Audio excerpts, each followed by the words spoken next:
تخشى الدنيا ملك ما تشاء كما تحب، ولكن تذكر أنك ستجادر هذه الدنيا.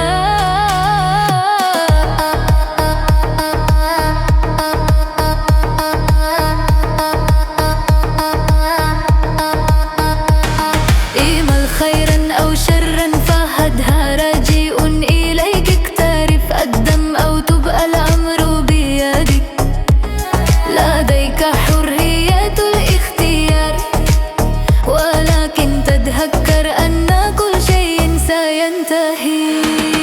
تذكر الدنيا مؤقتة والآخرة هي الباقية، تذكر الدنيا مؤقتة والآخرة هي الباقية. ما هي إلا مسألة وقت، وفي لحظات غير متوقعة سترجع إلى ربك، وهناك ستنال حسابك.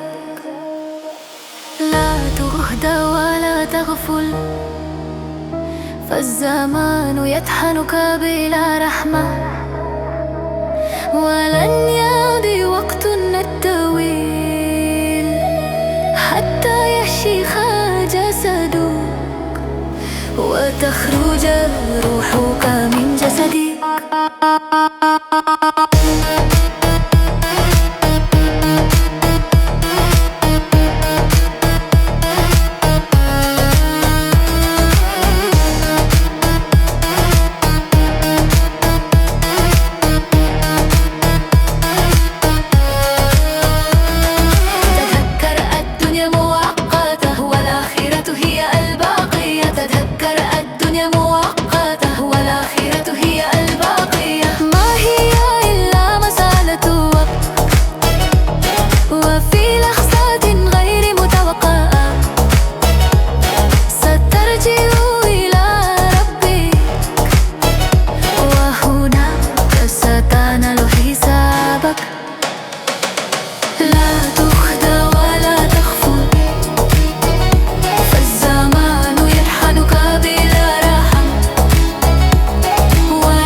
وتخرج روحك من جسدك.